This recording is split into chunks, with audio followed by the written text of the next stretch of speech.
हमें NISM 13 modules के लिए काफ़ी सारी रिक्वेस्ट आई थी, इसलिए हमने AI का यूज़ किया है ताकि वीडियोस आप तक जल्द पहुंच सके।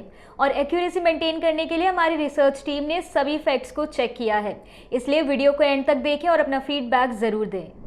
नमस्ते दोस्तों, स्वागत है Z1 शाला की एक और नई वीडियो में। और आज हम डिस्कस करेंगे NISM करेंसी डेरिवेटिव सीरीज़ के चैप्टर 9 अकाउंटिंग एंड टैक्सेशन के बारे में, और समझेंगे इसके कॉन्सेप्ट्स को बिल्कुल सिंप्लीफाई तरीके से, और जानेंगे कि accounting standards, ICAI guidance, taxation rules, turnover calculation, presumptive tax schemes और लॉसेस के सेट ऑफ रूल्स क्या होते हैं।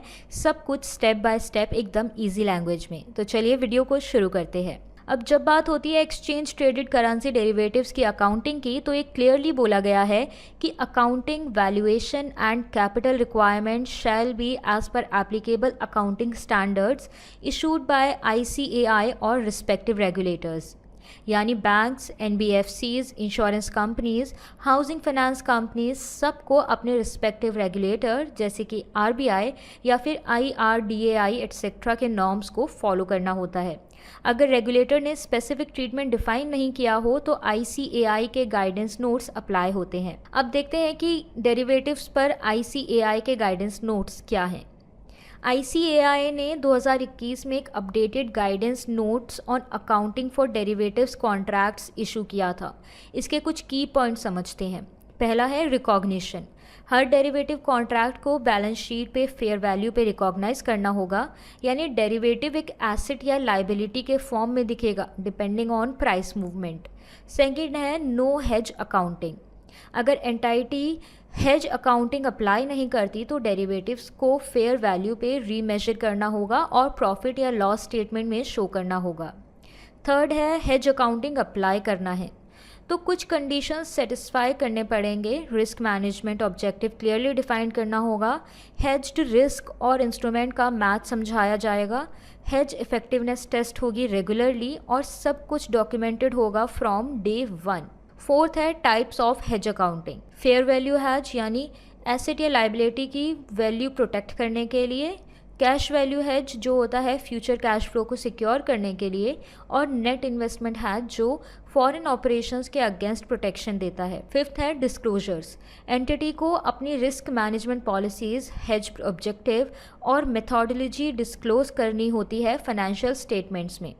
ये अकाउंटिंग फ्रेमवर्क इंश्योर करता है कि डेरिवेटिव्स को स्पेक्युलेटिव नहीं बल्कि स्ट्रैटेजिक टूल की तरह ट्रीट किया जाए। अब देखते हैं अकाउंटिंग स्टैंडर्ड AS30 क्या होता है। AS30 financial instruments recognition and measurements, ये ICAI के कोर अकाउंटिंग स्टैंडर्ड या डेरिवेटिव्स के लिए होता है। एक इंस्ट्रूमेंट तब डेरिवेटिव माना जाता है जब उसका वैल्यू किसी अंडरलाइंग फैक्टर पर डिपेंड करता हो, जैसे कि FX रेट या फिर इंटरेस्ट रेट, जब फ्यूचर में सेटल होता है और उसके लिए कोई मेजर अपफ्रंट इन्वेस्टमेंट ना लगती हो। AS30 के प्रिंसिपल्स ETCDs पे भी अप्लाई होते हैं बिकॉज ये एक्सचेंज ट्रेडेड डेरिवेटिव्स इन्हीं क्राइटेरिया को सेटिस्फाई करते हैं। अब समझते हैं taxation rules for currency derivatives, जो कि इक्वली इम्पॉर्टेंट है। पहला है section 43(5) of income tax act. Normally delivery based trading को नॉन स्पेक्युलेटिव और नॉन डिलीवरी बेस्ड ट्रेडिंग को स्पेक्युलेटिव माना जाता है, लेकिन ETCDs के केस में even if no delivery is involved, वो नॉन स्पेक्युलेटिव बिजनेस इनकम माना जाता है if traded on a recognised exchange. Second है बिजनेस हेड, यानी ETCD से आया प्रॉफिट या loss profits and gains from business और प्रोफेशन के अंडर टैक्सेबल होगा। इसमें आप एडमिनिस्ट्रेटिव एक्सपेंसेस भी डिडक्ट कर सकते हो। और थर्ड है speculative versus non speculative. Speculative losses सिर्फ स्पेक्युलेटिव गेन से सेट ऑफ होते हैं, लेकिन ETCD के लॉसेस नॉन स्पेक्युलेटिव होते हैं, तो इन्हें आप किसी भी बिजनेस इनकम से एडजस्ट कर सकते हो एक्सेप्ट सैलरी। अब इनकम टैक्स एक्ट में टर्नओवर का क्लियर रूल नहीं दिया गया है डेरिवेटिव्स के लिए, बट ICAI के टैक्स ऑडिट गाइडेंस नोट में ये क्लैरिफिकेशन दिया गया है कि टर्नओवर इंक्लूड करता है total of favourable plus unfavourable differences, premium received from selling options और रिवर्स ट्रेड्स का नेट डिफरेंस। टर्नओवर कैलकुलेट करना इसलिए इम्पॉर्टेंट है क्योंकि टैक्स ऑडिट और प्रीजम्पटिव टैक्स स्कीम की एलिजिबिलिटी इसी पे डिपेंड करती है। अब समझते हैं कि प्रीजम्पटिव टैक्स स्कीम क्या होता है। अगर आपका टर्नओवर 2 करोड़ रुपए से कम है तो आप सेक्शन 44 AD के under presumptive tax scheme opt कर सकते हो। इस स्कीम में आपको प्रॉफिट मिलता है at 6% of turnover, books of account maintain नहीं करने पड़ते, ऑडिट रिक्वायरमेंट भी नहीं होती और एडवांस टैक्स का एक ही इंस्टॉलमेंट चलता है 15 मार्च तक। ये स्कीम स्मॉल रिटेल ट्रेडर्स के लिए काफ़ी कन्वीनियंट है। अब समझते हैं कि set of and carry forward of losses क्या होता है।